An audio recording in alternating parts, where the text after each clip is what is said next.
when you decide to live your life the Bible way, you're going to be tempted to go back to your old ways. I'm scared.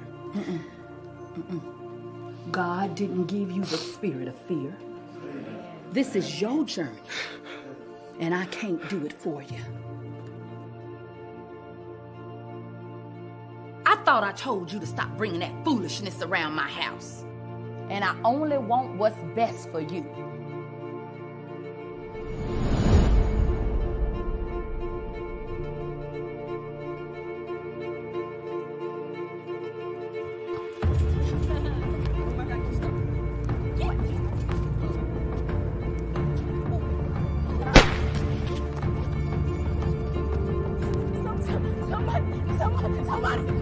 Somebody call 911, please. Oh my God, somebody call 911. Oh Lord. Lord, I can't do this one. I can't do this one, Lord.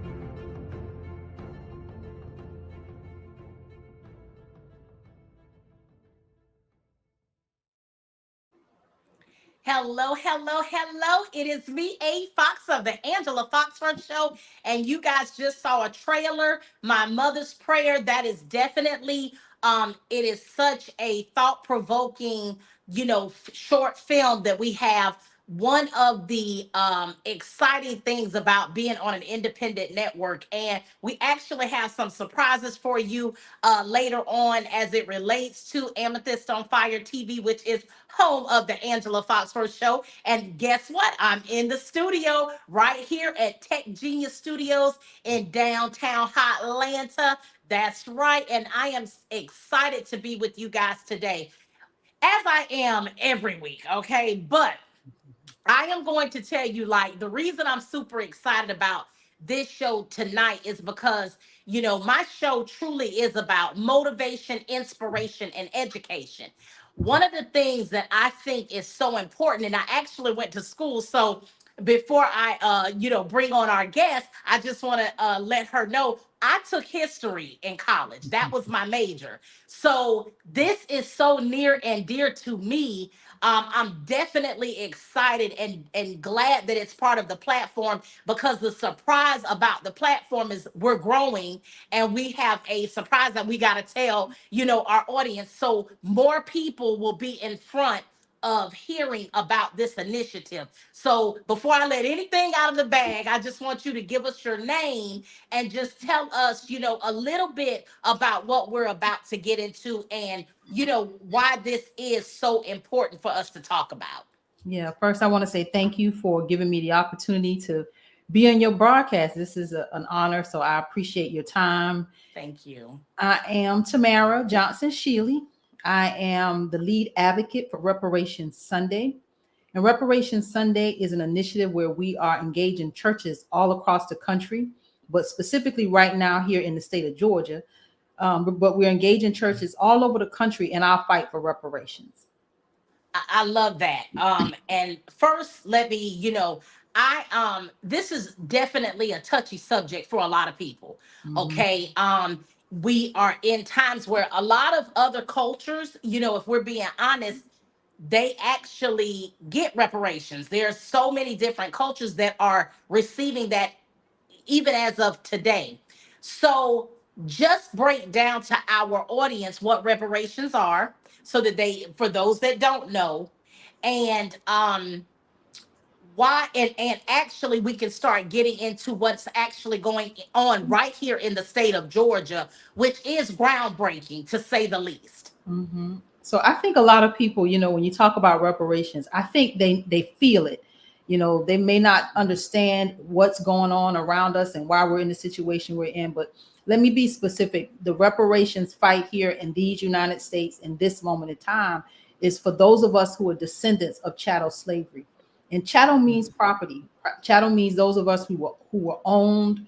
We were like furniture. We were, given to the next family member, and we were owned for generations and generations and generations. 246 years of bondage in this country. So reparations, just to be very specific, is the repair, the redress, for those of us who are descendants of chattel slavery right here in these United States.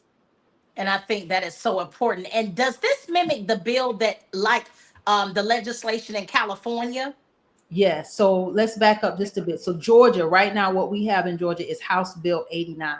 So House Okay. Bill 89 is a bill that is exactly like California, where we create a commission to study the impact of slavery and Jim Crow on those of us who are descendants of chattel slavery. So it is the same bill.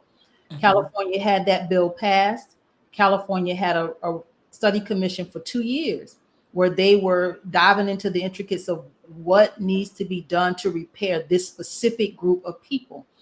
They've now concluded the study and Mhm. have over 100 policy recommendations. So all this is a study. This is not reparations to the extent that we're going to get something tangible out of it Right. with this piece of legislation, but it is the opportunity for us to create the legislation that will equate to us getting tangibles. It mirrors, our federal efforts. Ultimately, no state, whether Georgia, California, no state can ultimately repair us. They can't. They don't You're have right. the means, the platform. But guess Right. what? We're going to get what we can where we can. But the ultimate goal is to force the hand of the federal government. The ultimate responsibility is the federal government. But when we have states that will initiate some sort of response to our demand, whether it's Mhm. a study, it forces them to pay attention to this type of legislation. Again, no state can do this, and we're piecemealing our repair. And Black people, those of us who are descendants, we just really don't have time. When you look at the racial wealth gap that's continuing to widen, Yes. you know, 17,000 that, when you look at our wealth, those of us who are descendants, Black people in this country, the average wealth is like 17,000 and 171,000 for white people. So Yeah. we're continuously falling behind. But this all stems from, Angela, systemic injustice after systemic injustice. Yes. Started with slavery and Jim Crow Yes. and black codes and convict leasing and no New Deal, no GI Bill, redlining, war Yes. on drugs, mass incarceration, systemic injustice after systemic injustice that never garnered us the opportunity, Angela, to build generational wealth. And when Yes. we did try to build generational wealth coming out of slavery, we were, as crazy as this sounds, we were the bomb coming out of slavery because we took us with us, right? We did. Hmm. We were able to take those things that we like, farming and whatever Yes. whatever skill we had, Yes. we were We able were to, huge in agriculture. yeah, we were able to Yeah. go and build our own communities. And when we had Yes. the period of reconstruction, that's when it all started to, they wanted Yes. us back, and they got us back in one form or another. And I tell you, so I'm gonna slow it down just a little bit. And is it Tamara or Tamara? It's Tamara. Okay, Tamara, I'm going to slow it down a little bit because I definitely want to be able to give my audience a true understanding of what we actually are talking about. Because let me tell you what I do find to be it frustrates me to no end. And first, let me tell our audience, you guys can join us at any time. If you have any questions, if you have any comments, please feel free to drop us a line if you're there, and if I can see it. It does tell me some comments I won't be able to see, but for the comments that I am able to see, I will definitely shout you out. So feel free to ask any questions. This is truly an open forum. And even afterwards, Tamara, I am going to suggest strongly that they go back and do the replay so they can get the information. But the first thing that really bothers me about being a person of color in this country is the fact that history is history, no matter how bad it was, and there is nothing we'll be able to do to change that. And so to not be able to have the conversation to even get an understanding is a frustrating factor. And I feel like for so long, you talk about like the injustices. It's also a part of those injustices is the propaganda, because what has happened through the ends of time, from the beginning of time, we have always been, conditioned. The minds have been conditioned for people to receive us a certain way and for us to see ourselves a certain way. And so a lot of this fight and this struggle has been the fact that we have, you know, we have fallen prey to what they were trying to initiate or have people to believe to begin with.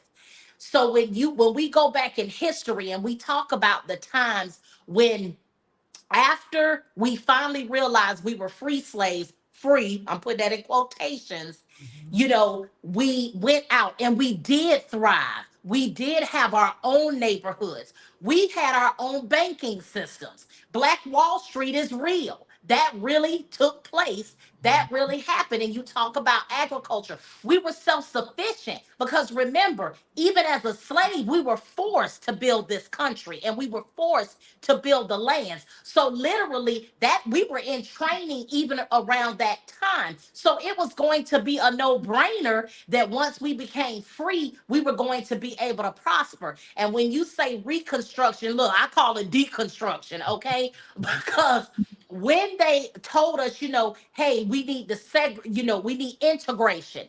And a lot of people in history don't understand. That wasn't something we were requesting. That wasn't anything we were even asking for. We didn't ask to be integrated. We were told we had to because there was this ultimate, the problem was they were starting to see, hold on, these slaves who supposed to stay in their place, they're starting to have means. They're starting to build a little bit more than we are. They're starting to have culture like we're entertainment is starting to get huge and their music is starting to catapult. And then again, Black Wall Street, oh no. We're not gonna have these slaves outdo anybody. So to suppress that is when we decided, okay, we're gonna go ahead. We might can't call it slavery, but we're going to do everything in our power to shut down any means that they would have for anything, whether it be your health care, whether it be what kind of job you have, whether it be you buying property and owning your own.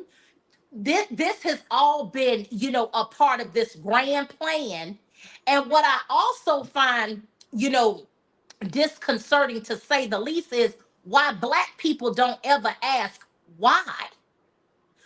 Why were we a people that they were so threatened by? Why were we the most hated people of all of the cultures that discuss reparations and that have been received money and received the apologies and different things like that? We're the only one that never has. We're the only culture that's told to get over it, we'll be all right. And so the reason I want to kind of like really lay down it so that they can understand, because when we say Jim Crow, it's sad. A lot of people do not understand what that really is. But it was just a way to say, oh, they're free, but they're really not free. Now, Yeah. would you agree with that? Oh, yeah, absolutely. 100%. We were quote unquote free, but you're right. We were never free and we're still not free. No, We're still no. not free. We still have a lot of work to do. And this is Yes. why the fight continues. And this is really our generation's civil rights movement. This is Yeah. our opportunity now to take what was done in the 60s and take it now to the next level. We're not coming. This is not about equality. And thank Dr. King and all the freedom fighters that came before us, whose shoulders Mhm. we're standing on. But now we want equity. We need to be beyond equal. Give us what you Yeah. owe us. Yeah. Pay this debt that you owe us. Yes. And I love the fact that you said that too. It is a debt that's old. But again, when you've conditioned and you've been conditioning so long, people don't even have the empathy factor, when we talk about slavery. So I always hear this, oh, other cultures were slaves too. We definitely, first of all, it's never, we know pretty much every culture had that. Even our culture, had slaves. But when you talk about the property, like when you said that we were actually, and it's in the Constitution that we were not even full human. That's what we were told initially, that we were just 1/3 human. And that's still in the Constitution. Those things are real, and for such a long time, a lot of the, when people say, other cultures say, oh, well, I heard this, I heard that. A lot of times that's very true. Those things were always, told to us. Even even being a natural, being a part of our culture, being in the environment, knowing that we started, the first people were dark pygmy people. We've been told all of this time, we come from some cavemen, some monkeys, evolution, all kind of foolishness just in wet. And just think about this. If they were the enemy, right, and they were telling us, oh, y'all, slaves are not this and that, then they've had 12 years to indoctrinate everything they want you to feel about yourself from history on down. That literally we have to go to school, in this country. So the education that we get, if it doesn't have the truth about what really did happen historically, all we go by is what we learned in school, which is mandatory. How genius is that, to keep a culture in bondage, never being able, to teach them what they should already know about themselves. So I say all of this to say it's so much deeper than just people thinking we're just, hey, this is a bill, and hey, this will be great. This has, affected our homes. Black men not being in the homes like they should, or whatever the case, the breakdown of the black family. It has caused black on black crimes, which we never talk about, in our culture. It had all of these things have been for a bottom line, to be able to justify the cruelty that has been done in our culture. Mhm. Mhm. You said it. I'm not be on my soapbox, but I just want people to understand. And again, I hate when people say, "Oh, they just mad at everybody." No, we're not. I mean, I have a mixed child, so I don't want to hear nothing about I'm prejudiced and racist. My son is half white. Okay, I don't want to hear none of that kind of foolishness. It's just about what is truth, what is real, and where we have to start having the dialogue internally and externally, because honestly, it benefits everybody when you really think about it, in a nutshell. Because I feel like that's part of the division, is that we're always still angry that we don't get the respect that we feel like we're owed. Mhm. Mhm. You're absolutely correct. And this is an economic engine for this country. It's so much opportunity in doing this kind of repair, this kind of redress for those of us who are descendants of chattel slavery. This isn't this in this economy, when we're watching the dollar globally take a dive, and we're Yes. watching, the money not go anywhere here in these United States, they're gonna have to come up with something that will help to stimulate this economy. And doing the right thing by black people is not just, it's economic, but it's the right thing to do. Yeah. And the more conversations we continue to have with those, I call it reaching across the aisle. I actually have a podcast as well. And reaching across Mhm. the aisle, I encourage us to have these hard conversations with those that don't look like us. Sometimes Yes. they just don't understand. They don't understand that the trauma Yeah. that's in our DNA. They don't understand that we still live with this today. They're like, well, Yes. those people are dead. How do you? But that trauma still lives inside of us. The Right. fact that my family wasn't able to have generational wealth. We didn't have anything to pass down. So No. every generation, we just start over. We start over. Yeah. We start over. Yeah. We start over. And we're again, that is the root of the racial, excuse me, the wealth divide in this country. Mhm. Yeah. And it's not even a situation where, because, the other part of that is, oh, well, y'all are just lazy and this and that. Now, I agree. There are some people that are lazy, but let me ask you a question. So if you decide, like if we were to go into a bank and we have this great business plan and we're denied every opportunity, even if we have the credentials, even if we have the good credit, even if we have the education, even if we have, the blueprint, and we're told no, we have to overcoming. So talk about, let's build a home for our family, and if we, go to get a mortgage and we're turned down, or we're allowed to live in certain areas, but unless you're affluent, you can't live in an affluent area. Or it's even so much as, these are things that I just noticed with the naked eye. I can go to a really nice um black area, right, with beautiful homes, and next to them are industrial parks, warehouses. Um, and it could be in some of the most beautiful subdivisions here. But then I could go to Buckhead and I see restaurants and I see housing where, they have grocery stores right underneath, or, beautiful scenery, that's different even in the affluent areas of black. This is what needs to be understood when we're talking about why we feel like it should make a difference. And again, not to about the laziness and the trauma, but what about black women who every time you turn around we're told we're the most aggressive, women out there. uh and all we're trying to do is survive a world that was not created for us to thrive in. So those are, and I never like try to get someone to understand when I'm at, telling them. I ask them, if that was the case, where would you be today? Mhm. How would Mhm. you feel? It is trauma. It's trauma when I go to the doctor and I'm going to get health care, but because they've been conditioned to look at me some kind of way, they don't even care about what they're telling me about my own health. So that's why these are things that it's more than just, again, it's more than just a bill. These things have catapulted into our homes, have catapulted into the way that people feel about us, how we're treated on a daily basis. If I go, into a restaurant, or go into a high-end store and I get walked around, like I'm about to steal or whatever the case may be. Not saying that it don't, we our culture don't steal, okay? Don't get me wrong. But just to be made to feel like I'm a criminal before anything happens.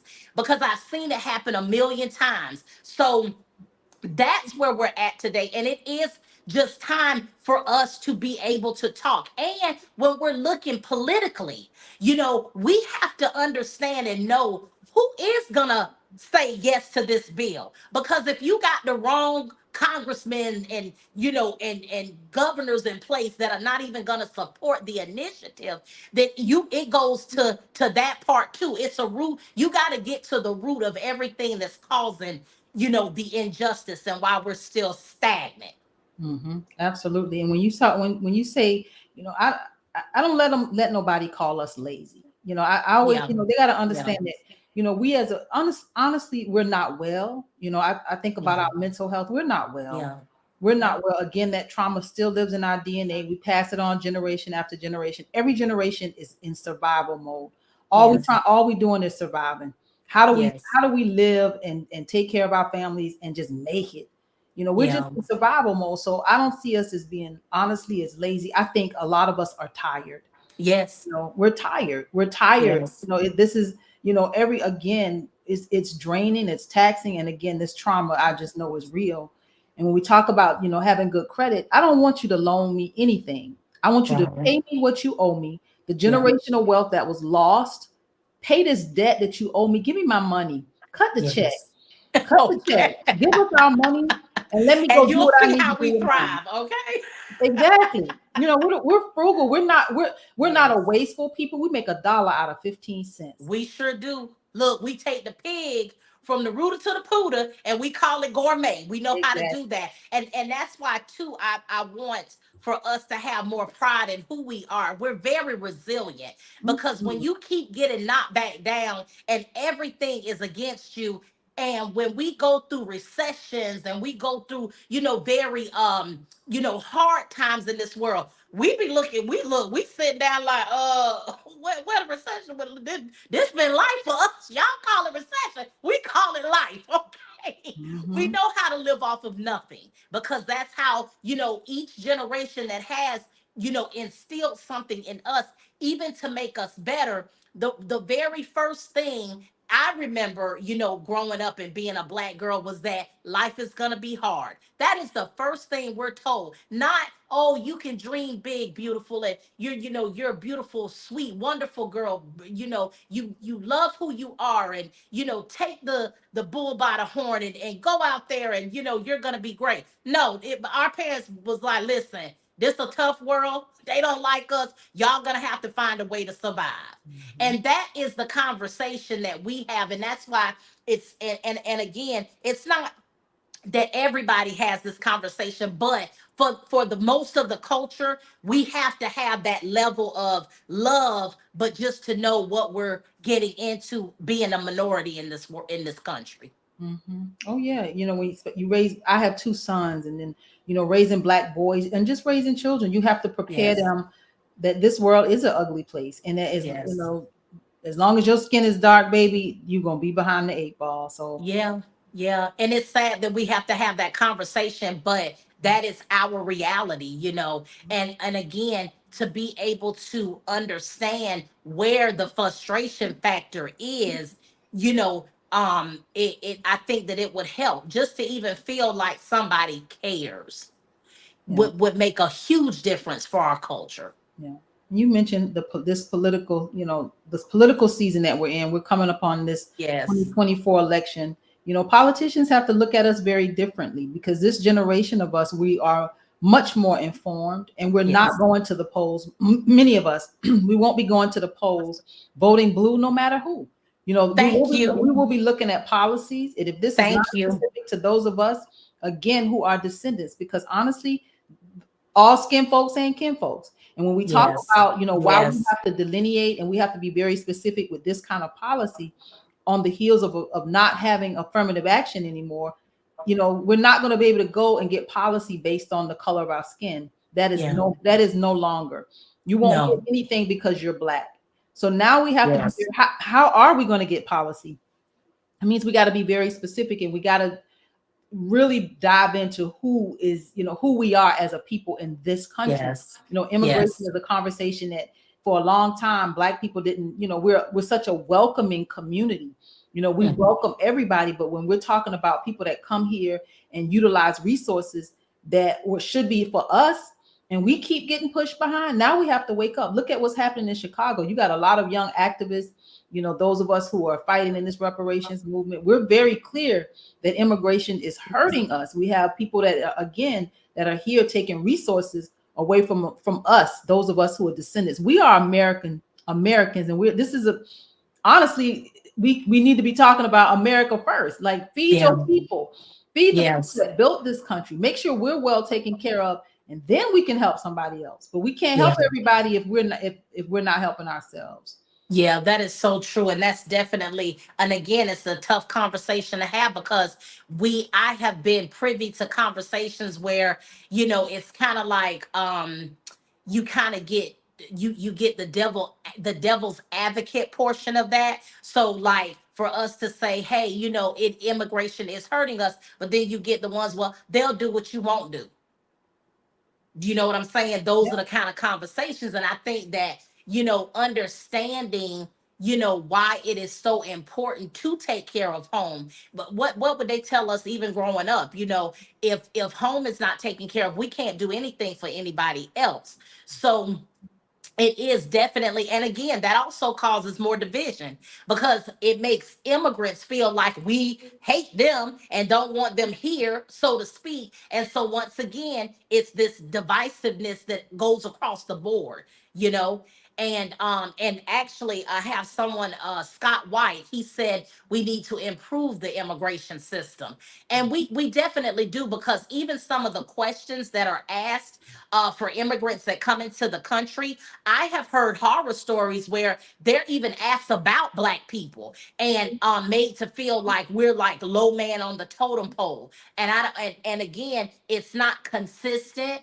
And so I think these are things that we need to address because we're all in this country. Yeah. Yeah. And you made a comment, you made a point about them doing what we won't do. I wish that here's my wish when we get our reparations, like, because I know we're going to get it, because I'm not going to stop fighting, and many of us are going to die doing this, and I will. Yeah. So Yeah.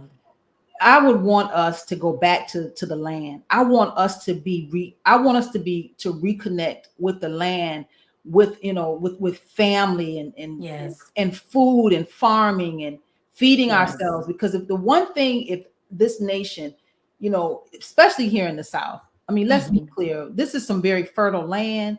this Yeah. is our opportunity to do something. And I know, sometimes some of this stuff ain't sexy, but it looks sexy to me. Because when I don't I know necessarily that's want to, right. I don't necessarily want a mule, but I dang sure take a tractor. I'm a Plymouth Hey, girl. you better say it. You better listen. I just recently found out really what that was all about. Okay.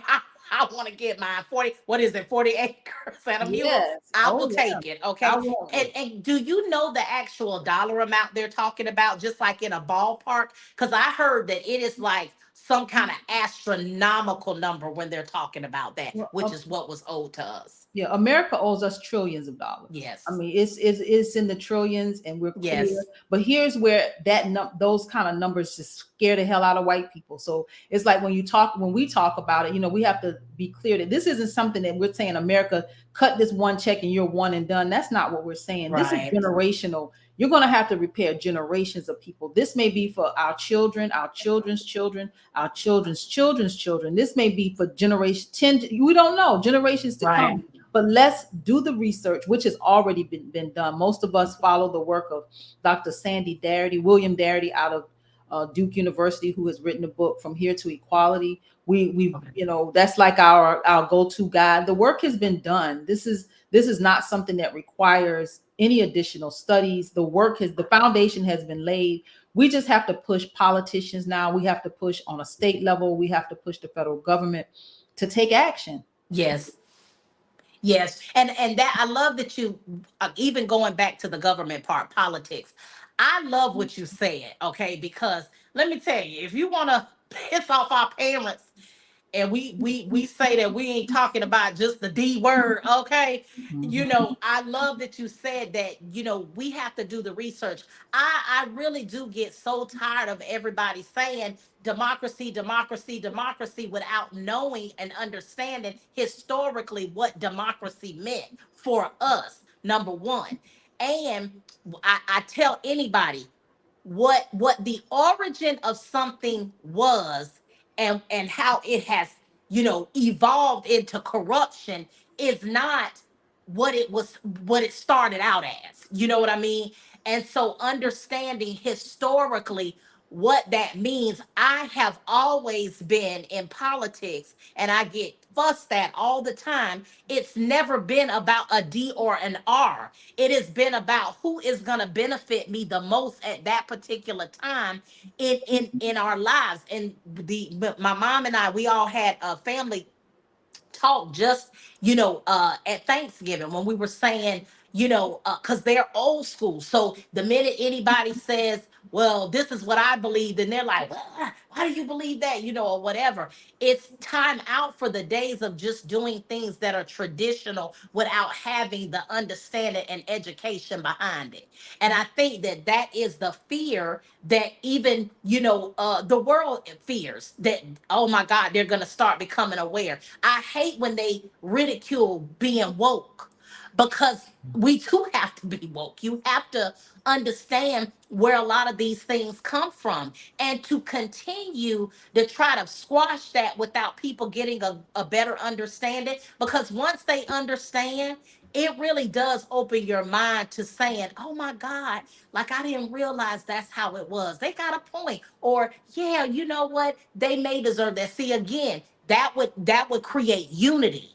But because we're living in times where the U word is just unheard of, they don't want that, then they're going to continue again to perpetuate this division, because the united we stand, but divided we fall. And the powers that be won't be as powerful, if we all came together. But you have a generation, our parents' generation, they were loyal to the Democratic Party because those Yeah. policies in that time worked for them.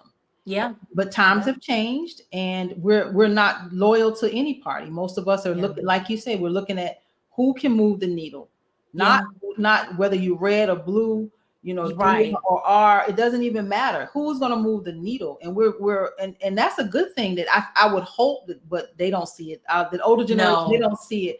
I would hope they would see that we've taken what they've done and we're trying to take it to the next level, but Yeah. we tend to fight them, that generation, because they're stuck in their Yeah. thinking, And we Yeah. just have to respect the fact that many of them just honestly may not even change. They may not Well, change of course, their no, they're set in their ways. I mind. think though, just like with anything else, you give somebody food for thought, then they will have to ponder it. Like, having these open discussions, people not being scared. We're in a cancel culture, so the minute you bring up something that's a little bit, timid, and they don't want to go too deep, then at that particular, oh, we canceling you, listen, that's why, listen, I stay independent. You can't cancel what ain't even started, so I ain't even worried about it. Okay, I'm gonna speak whatever I want to speak, keep it moving, you know what I mean? Because we got to get to a time where we do understand the importance of what this means, and like you said, generationally, because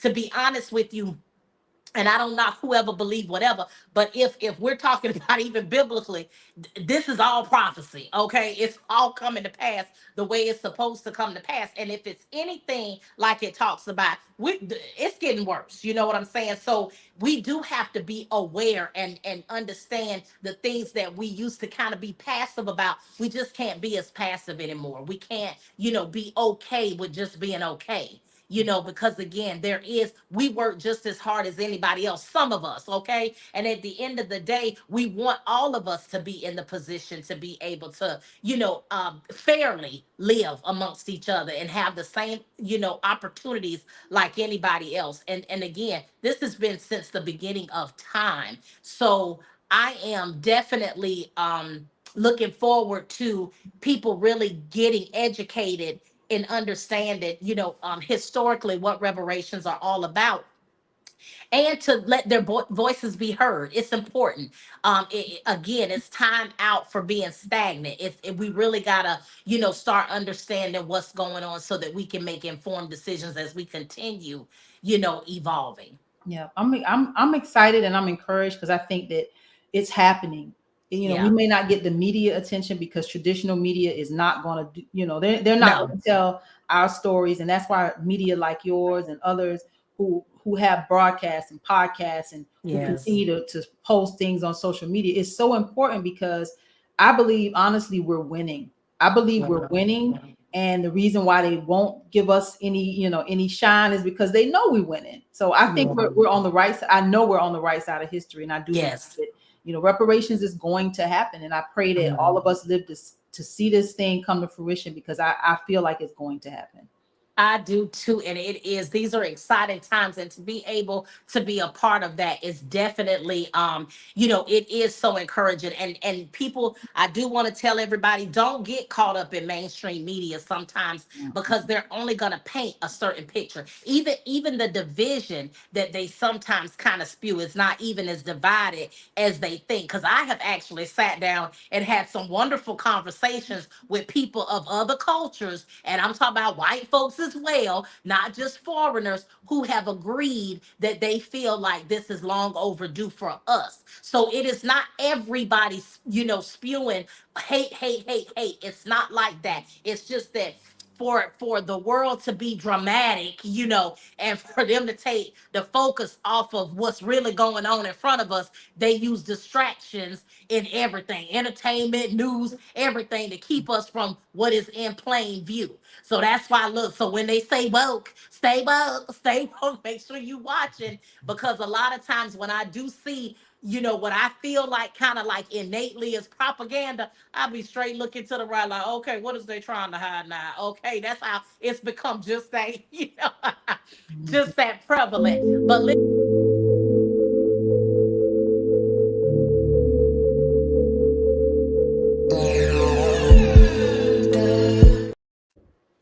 all right, look, sorry about that. I was actually about to look, we're about to take a quick break. We have to have station identification. And then when we come back, we will definitely conclude with, the bill 89, right? Mhm. So we'll get more in depth with that before we leave the people today. So I'm gonna once again, we're on an independent network. We have some great independent films. So check out By Days Into the Midnight Butcher. Be right back.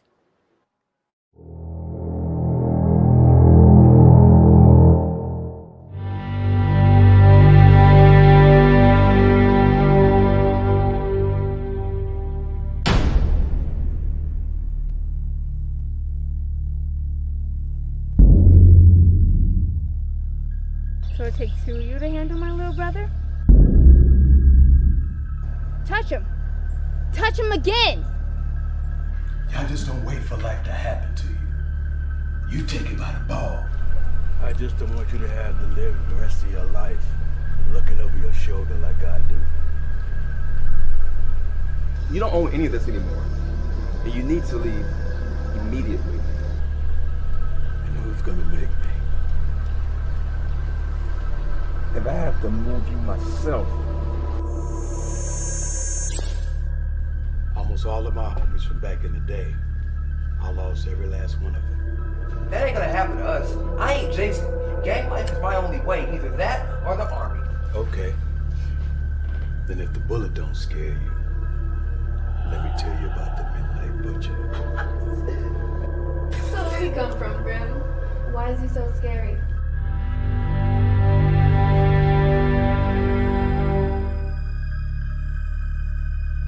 He went on a hunt, killing any gang member he came across.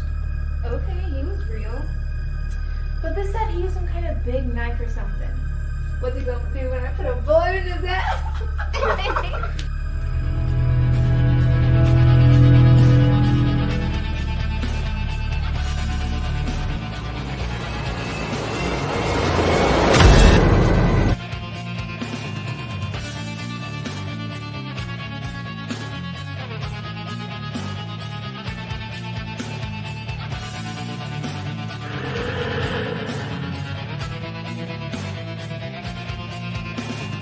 I'm not spending the night here.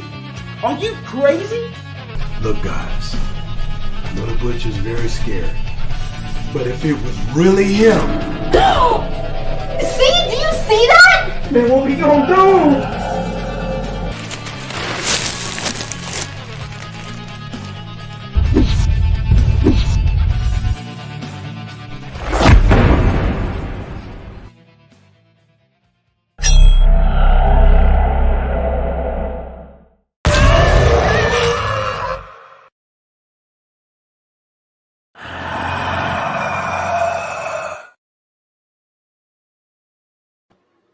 Oh yeah.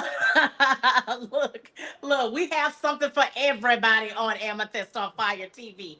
Okay. And so glad to have you back. You know, just this has been extremely educational to say the least. And I would like you, before we, get out of here today, I would love for you to reiterate the bill, and then also to tell, individuals, what can we do to bring this to the floor? Yeah, so House Bill 89, again, mirrors the efforts of California. It is a bill to create a commission to study the impact of slavery and Jim Crow on those of us who are descendants of chattel slavery. And what it does is the same thing it did in California, is create in our state, we're going to create an 11-body commission. 3 of those will be appointed by the governor. The other 8 will be appointed by House and Senate leadership. So we will have this 11-member commission that will come up with policy recommendations. And that's the goal, to really take a deep dive into those of us who are descendants of chattel slavery, and come up with some recommendations to introduce policy on the other side of the study. So this is an opportunity for us to address our issues in healthcare and education and housing and, the criminal justice system. We get to dive in as many places as 2 years will allow us, so that we can come up with the right recommendations for policy. So this is great legislation. Again, this is not reparations. Again, the ultimate job is the job of the federal government, but all states do have some responsibility. But so we're going to get it wherever we can. So House Bill 89 was introduced by Representative Roger Bruce. And we're just hopeful that, Georgia has a 2-year legislative cycle. And most people don't know it's 40 days, but not 40 calendar days or consecutive days. They are legislative days. So these days, it might be 2 days, 1 week, 3 days, 1 week, 4 or 5 days. And so it just depends. With this being an election year, our presidential election is in March this year, and our primary elections qualifying for these candidates will be in March. So that may happen in like May, I believe, when we actually have our state elections. So with this being an election year, session usually goes very quickly, which it goes quickly anyway, but in an election year, because the elected officials cannot raise money during that time, they are anxious to get out of there so that they can actually start campaigning and make sure they can hold on to their seats. So we have to be, I know this is the holiday season, and I know how we are as a people. We want to unwind. But let me tell you something. These legislators, particularly on the other side of the aisle, they are not sitting back twiddling their thumbs. When session starts in January, they have already done their work. So they're working over the holidays. They're not sitting back. Yes. They're in preparation mode right now while we sitting at the table with eating and then sitting back, putting our feet up. They are preparing. They might have dinner, but they go back to the drawing board and they do the work. And this is where I encourage our community to, I get it. We all need a break. And we like to take this time to be with our family and friends. I absolutely get it. But this is not the year. This is not the time to sit back and sit idle. We need all hands on deck. Moving into 2024, we feeling the pinch in this economy. Yes. We cannot do another 2, 3, 4, 5 years like this because we already barely. Who's to say we'll get through that? So because look, I'm tired of paying $4 for bread. Okay. Yes, ma'am. Yes, ma'am. All of us are. We're feeling it. Like you go to the store, you got one bag, and you're like, man, I spent $50. I'm right. And you can actually, like you said, you can see it, and even in some of the the specialty stores that I normally go to that are always, I mean, they're still lower, but they have elevated in prices. I mean, some things have gone up $1, in just a couple of, I mean, in no time. So I think, and I would agree with everybody, especially our elders. I feel like this is going to be one of the most important political seasons to date. I really do believe that. Well, who we ride with this time around, I think is critical. I really do. Yeah. It is critical because, again, we need policy now. And again, we can't say black and get anything. That is not going to happen. So we got to be very intentional about delineating. We got to be very intentional about what these bills are going to say, because we're going to be written out. We're going to be written out if we're not intentional about being written in. So Reparations Sunday is our initiative. It's reparationssunday.info. It is our initiative where we're engaging the churches. But here's how we ask, because let me dial back again.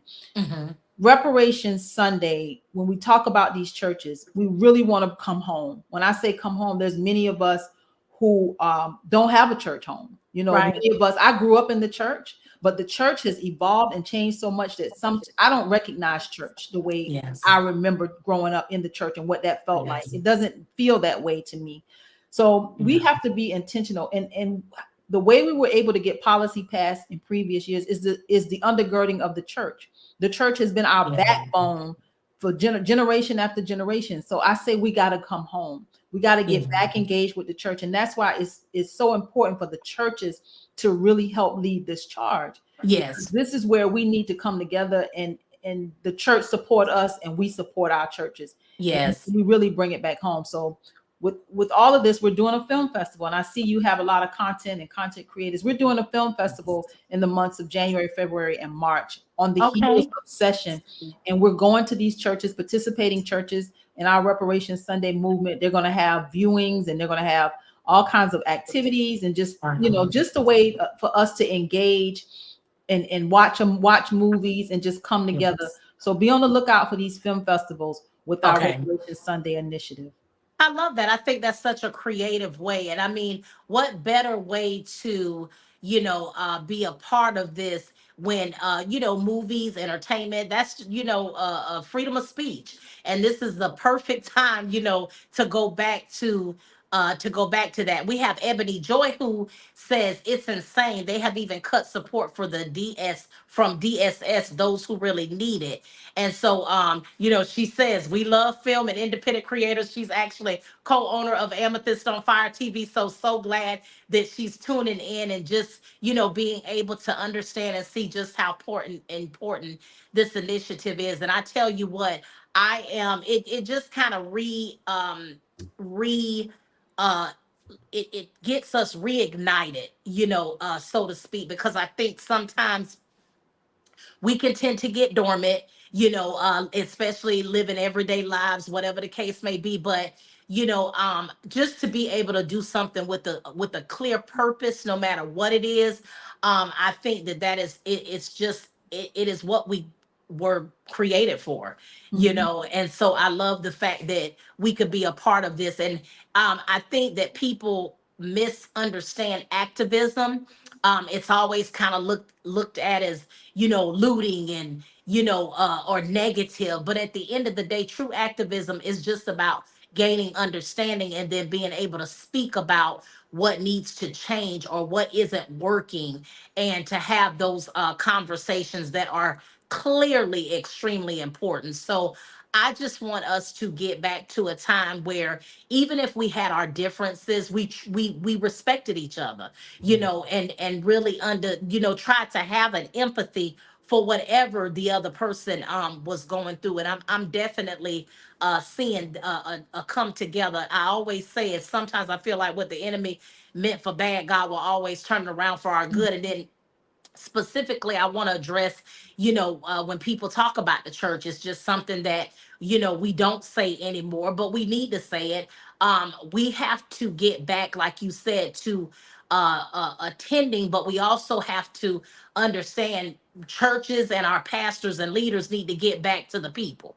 Do you understand what I'm saying, and what the whole purpose of, you know, coming together, congregations, not that it's ever going to be perfection, it never will be, you know, and we know that. But at the end of the day, we have to start really being intentional and taking a stand and understanding not to, you know, live in fear, but to live the way God intended for us to live, you know, and be adamant about that. So I want us to get back to, you know, the days of the respect factor and, you know, really teaching things and going back to times, because we are in some tumultuous times right now and people see that. It is very clear. And I think that you know, depression has gone up, and you know, and we hear about suicides going up and different things.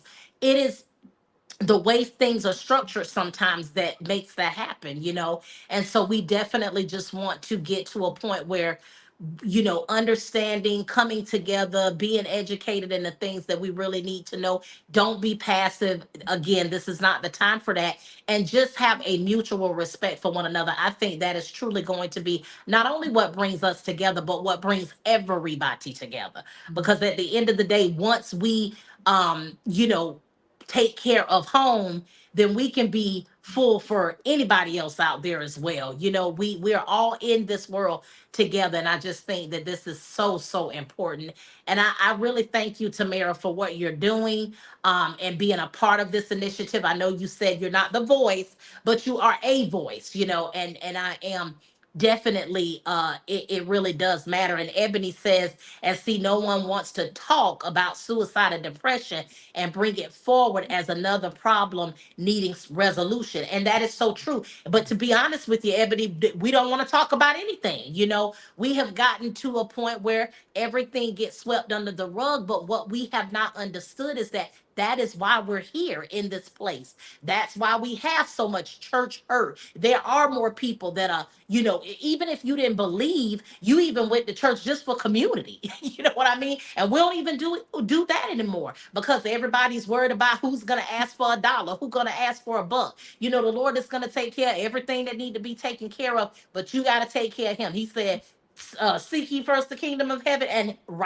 his righteousness, and then all things will be added unto you. If we go back to the basic principles of life, we could get this thing together. You know what I'm saying? And that is the talk shows that don't say that. Okay, but A Fox said it. Okay, and I meant it, and I stand on it. So I'm just so thankful for everything that we're doing, and I just hope that we continue to evolve. So once again, Tamara, please tell them how they can be a part of this initiative, and you know, and give them your website again for Reparation Sundays, so we can start really being prepared as the new year comes, you know, comes to fruition. Yeah, you can follow us on Instagram at Reparations with an S, Reparations Sunday.